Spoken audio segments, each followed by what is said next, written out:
İsa Mesih Hudayın sözü durmuş coşkunu İsa Mesih Hudayın sözü durmuş coşkunu senin adında günem yuvuldu bütün kalbimi sana tapşırdım senin adında günem yuvuldu bütün kalbimi sana tapşırdım. Salam, mehriban ildeşlerim. Hoş geldiniz bizim şugunki programmamıza. Bizim şugunki programma koşulup bilyanınızda men öğren şat. Şugunki gepleşigimiz bu qatı vacip. Men şu gepleşigimizde bir medsestrani mihmançılığa çağırdım. Ol şugun sizin bilen şu tarih gaynama ketel varada gurrun etmekçi.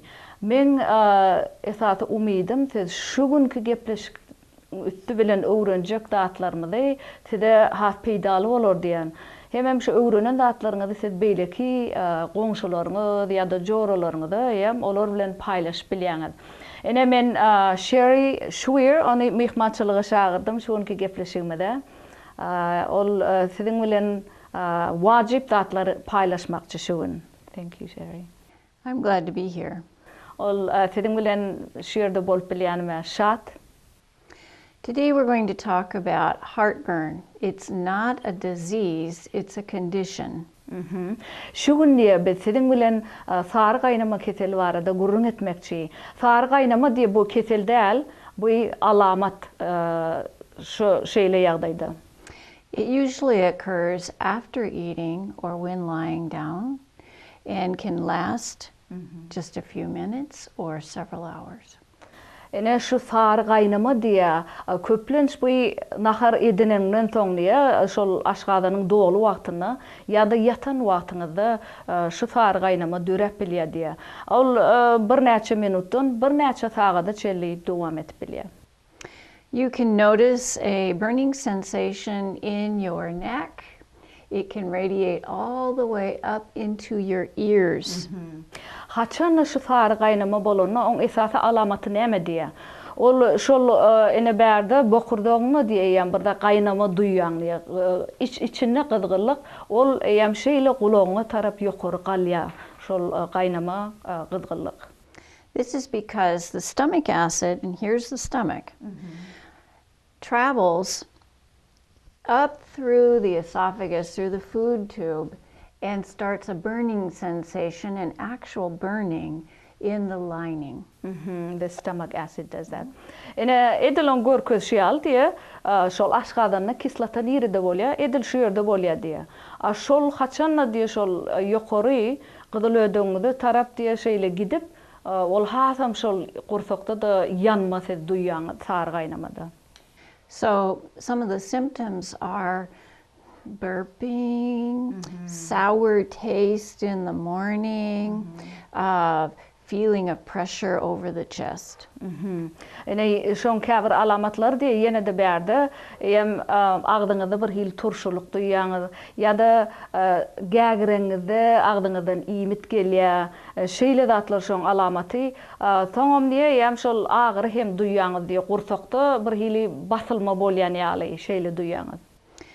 What is happening, Tatch, is there is a trapdoor, a ring, a sphincter, and it becomes relaxed, and it's not closing. The door isn't closing the way it's supposed to.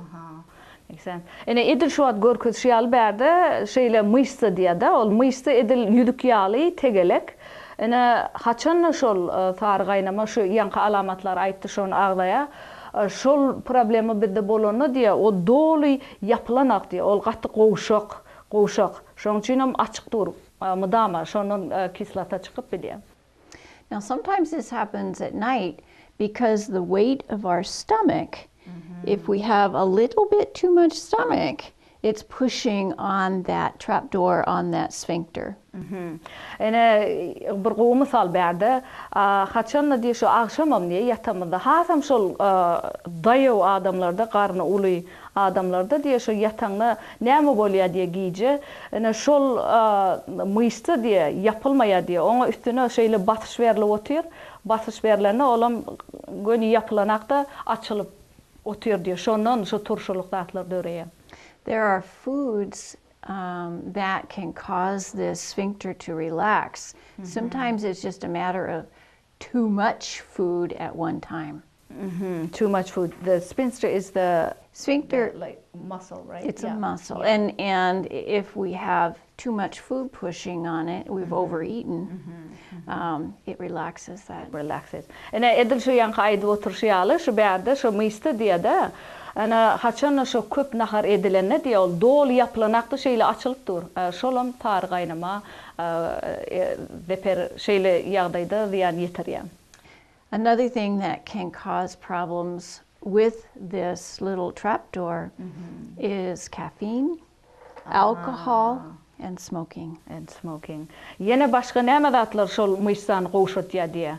Arak içmeklik, çilim çekmeklik. What was the third one? Smoking, drinking, and then too much food. Caffeine, näme talçyn kofe da içýär. Şol kafeinli içkileri içtiňiz. Şol mystany goşudyp, şol gapy yapılmaýada mydama açyk durýar. Bu gowdal. Now, if this continues to happen over time, there is a wearing away of the lining, and there's actually a disease called GERD, gastroesophageal reflux disease, and it's where you're ulcerating the lining In the stomach. in the food tube. Yeah. Ene şu diye iyidi giderli dowam etdi diye şu kislata aşgadanyň şu diýdiga bir gapajyk dolu yapılanak mysta goşan, şoň çinem şondan kislata çykyp eýem şu nahar iýilýän turburjyk bar. Şoňa diye iyidi giderli köp batlap dowam edende näme bolýar? Şol aşgadanyň nemli bardyjygy ziyan ýetýär diye. Now, if this occurs for a long time, and you've got damage for a long time, it can change the cells and you can form cancer because of this. If it continues the same. Ene şu problema diye şu uzak batlap dowam etdi diye şu nemli barda hem täsir edip dowam etdi bu hem üýjüklere de diýen ýetirip soňlugy bilen bu raketelini eltip bilýär. Now, in our first picture, we can see a man and he's holding his chest. We need to talk about the difference between heartburn and true heart pain. Ene siz şu ad birinji suratda teretýän. Suratda görüşiňiz ýaly şu adam näme otyr, ol elini gurtagyna goýup otyr. Ene bu iki alamat aňlatyp bilýär diýe. Biz şonu anyklamaly. Bu sar gaýnama keseli derarly şeýle bolup bilýär. Bu adam ýene de ol ýürek agyry derarly hem şeýle edip bilýär.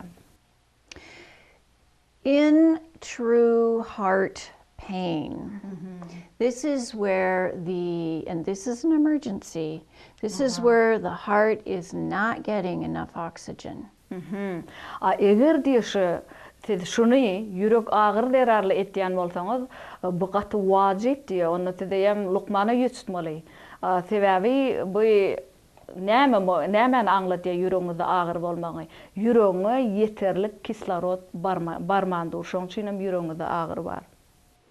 So, one of the main symptoms of heart pain is pressure on the chest or squeezing. Sometimes people say an elephant is sitting on my chest. Yine başka bir alamatı diye şu ýürek agyryň bilmeklik üçin ýa-da olsa bir misal berýär. Käwat diye o şeýle bir hili gysylyp dartylýan ýaly şeýle duýýaňyz hem güýçlü batys bar ýaly gurpaňyzda. Soň bu diýe bizde şeýle aýdylyş bar diye ol edil şu ýüregiň üstüne pilotron ýaly, şon ýaly bir hili agyrlyk duýýaňyz. Ana bu ýürek agyry keseldigini aňlatýar. Most heart symptoms start slowly over time, and your body is giving you little tiny signals before it gives you a great big signal. Ene zeddiye şu bol bedeninde bol keçenlerde ünt vermeli diye. Tabi bizim tenimiz diye kavatlar bir de kiçi signaller berip biliyor. Kavatam olsa uli duyduruş bir de beriye diye. Biz şudatlara ünt vermeli. Hem ona teraplık bilen bu arada fikir etmeli. Oftentimes, heart pain that is associated with the heart happens with activity. When you're walking, when you get out of bed and you start your day. Ene şu yürek ağrın yine bir nämesi şu ansat şonu bilmeklik bu. Haçan diye ene şu fiziki taydan hareket edeniz diye yürüyeniz ya da başka bir işe kıymıldap yürütünüz. Şeyle edeniz de yüreğinizde şu ağrı duyuyanız, haçan kıymıldanız diye. Şeyle yağdayda bu yürek ağrıyı keteli. The heart pain can extend up to the jaw and cause pain down the right or the left arm. Ene berde nahil diye edilşe görköşüyal yürek ağrı gönüşü yukarı eğne çelli gelip biliyatan onun ama yam şu kolunu şeyle ağrı devam et yani bu yam şeyle alamet bolsa yürek ağrı. Just to make things confusing, you can also have nausea, stomach upset, little bit of back pain. Aha, yine başka alamatlar yürek ağrı net bilýäňiz. Birili yüreğiňiz bulaşýar, şonu duýýaňyz, soňa arkaňyz ağrıp bilýär. Upset stomach, nausea, what was that? Nausea, back pain. Back pain, yeah. Şol yürek bulaşma hem arka ağrı, şolum yürek ağrıň alamatları. Now in our second picture, you can see a man with acid in his stomach. This is normal. Aha. Ene şu ikinci suratı teredin şu ad. Şu yerde görýäňiz, şu adam eýem onda sar gaýnama keseli bar. Tar gaýnama alamatı bu keselde başlan. The blue arrow shows that the acid is traveling back up the food tube through the little valve. Aha. Edil şu suratda görüşüňiz ýaly, şu yerde bir sar strelka çyklar. Şol eýem şol naharyň şol turbajyk bilen eýem gelip oturanlygyny görkezýär. Nähili naharyň ýylýany. Sometimes all that people feel is just a feeling of warmth, but sometimes people actually feel a fire in there. Ene kawat diye şol gyzylödük turbajygyny kawat duýaňyz bir hili ýylylyk ýal duýansyňyz. Kawat o güýçli bolanda näme edil şu ýerde ot lowlap ýany ýaly. Now when that acid travels up the food tube, sometimes people will say, I wake up with a sore throat.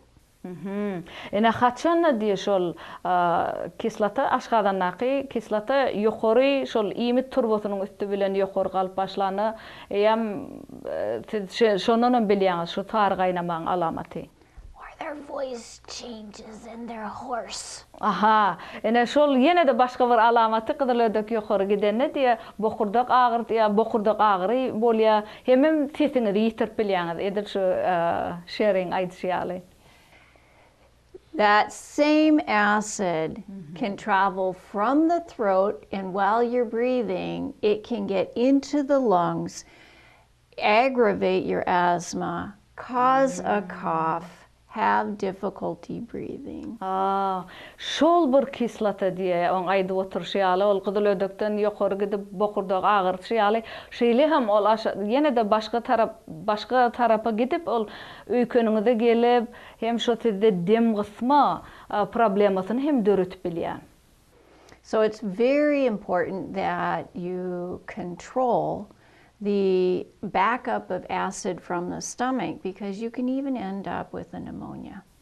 Şoň üçin bu gaty wajyp diye şol aşgadan kislatan eýlek gidip şo gapajyk ýapylanak diýdik myşda ol çykyp başka organlary ziýan ýetirip bilýär. Soňlugy bilen biz şoňa ünt bermeseňiz diye bu hem şol öýküniň toklamasyna da getirip bilýär öýkün keseline. In our third picture, you can see some teeth. And if you look closely, you will see little holes, little pitting where the acid has worn away the enamel of the teeth.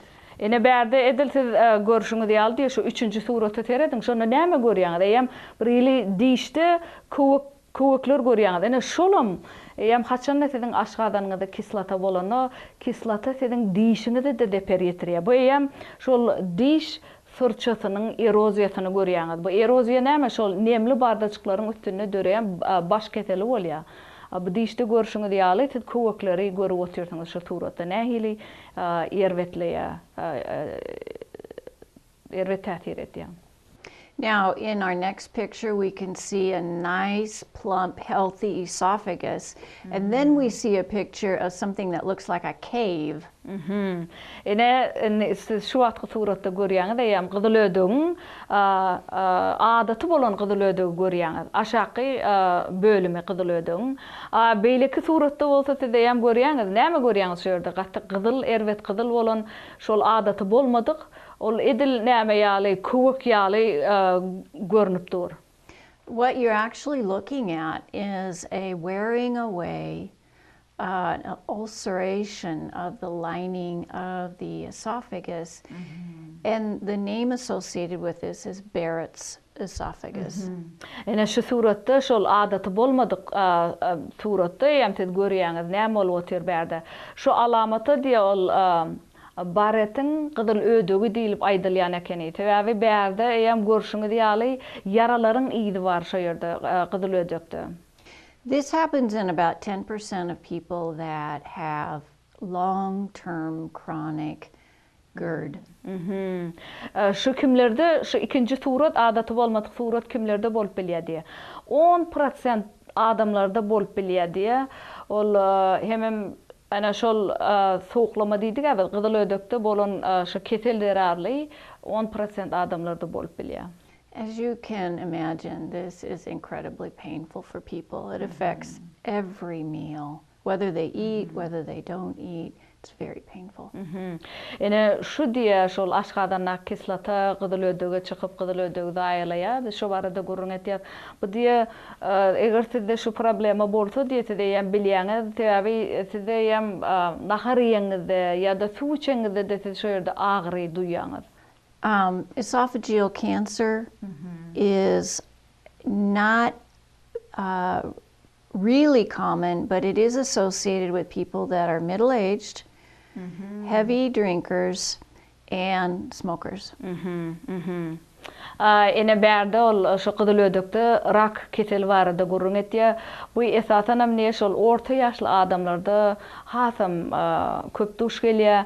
Soňra çilim çekýän adamlarda, hem içýän adamlarda smoking and drinking, right? Did you say? Alcohol, smoking, middle-aged. Yeah, şol 3 datda ýanky içýärli, orta ýaşly, çilim çekýän, araq içýärlerde de bu gaty köp duş gelýär şol gyzyl ödekdäki rak keseli. Now in the next picture you can see one of our favorite drugs, and that is nicotine. Nicotine and smoking. Ene suratda şu atky suratda siz görýäňiz diýe berde çilim çekmeklik, çilimiň düdüminde näme bar? Nikotin bar. Bolam gaty erwet şol gyzyl ödekdäki rak keseli üçin. There are many different ways to stop smoking. Smoking affects many, many different parts of the body.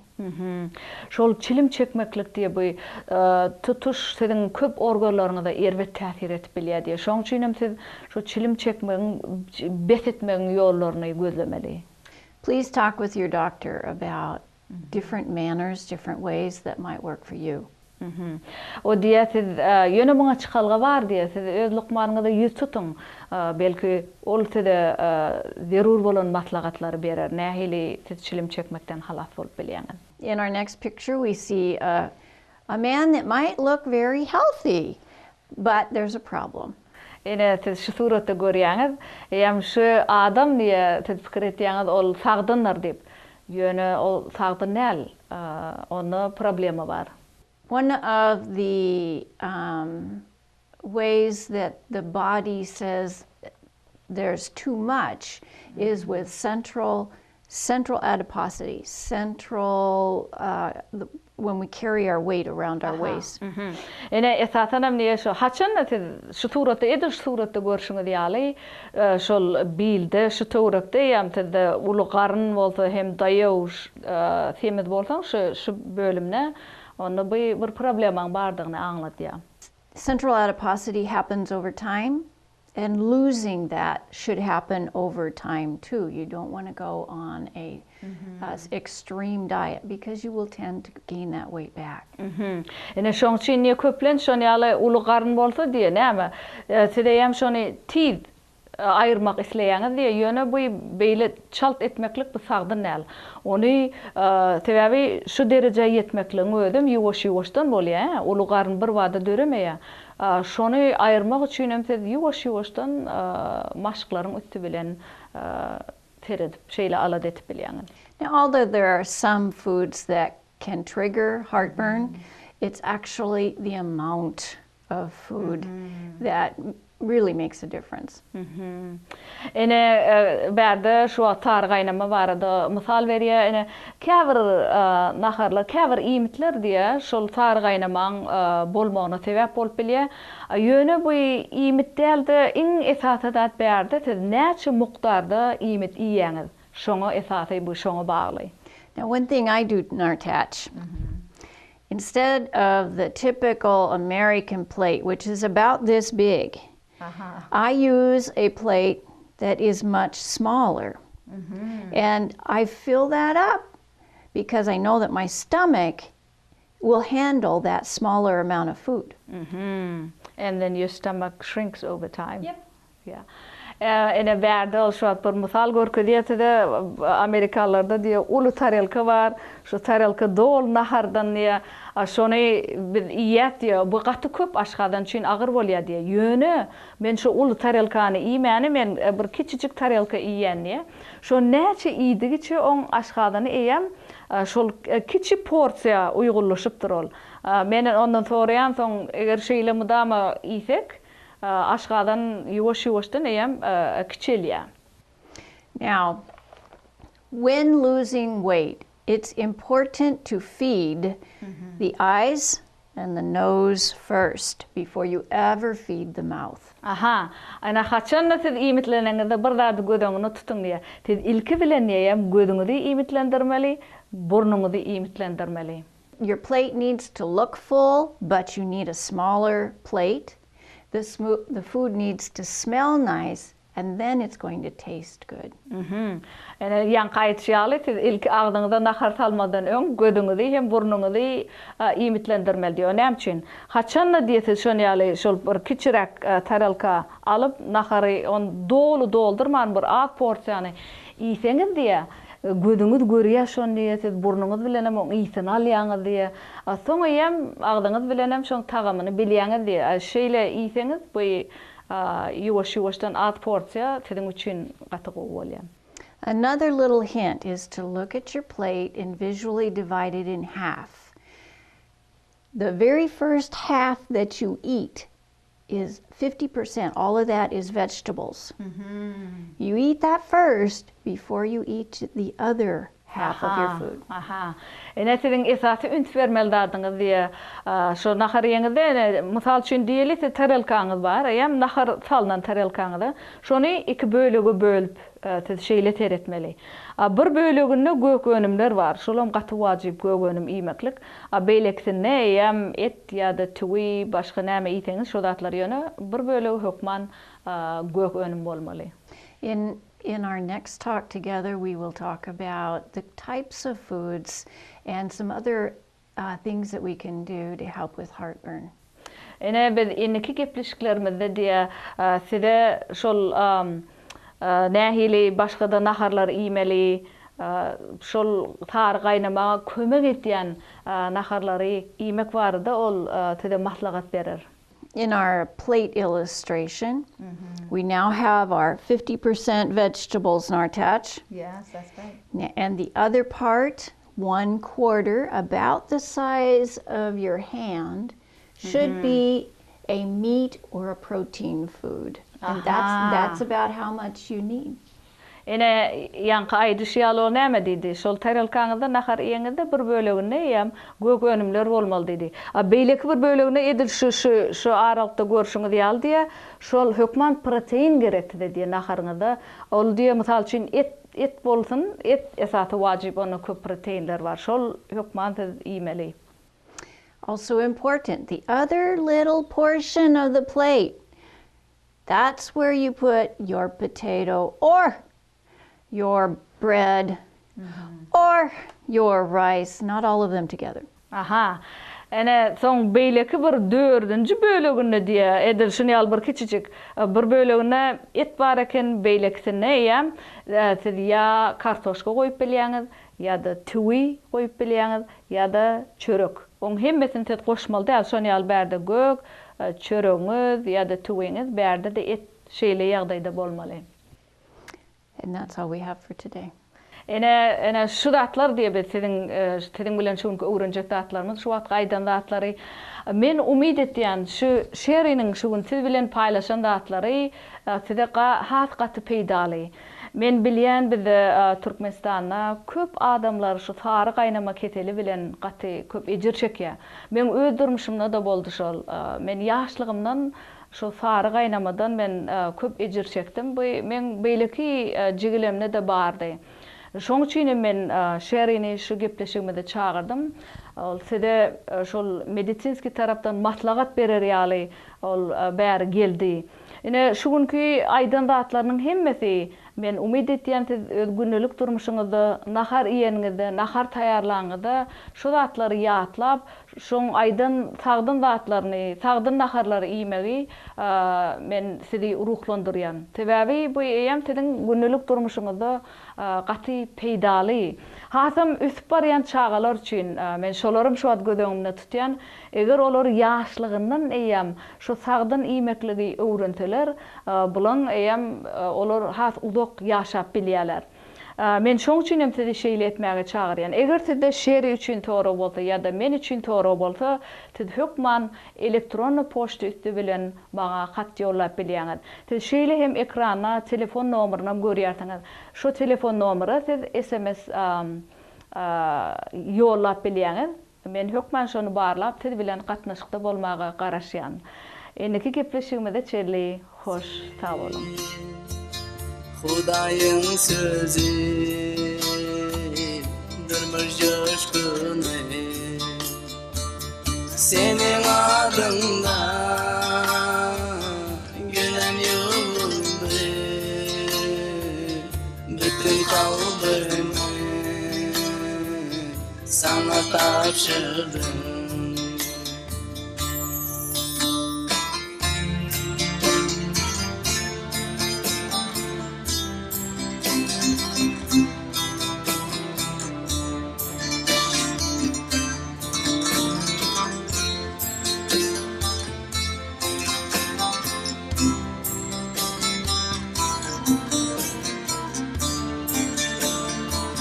Senin adında günem yolunu bütün kalbimi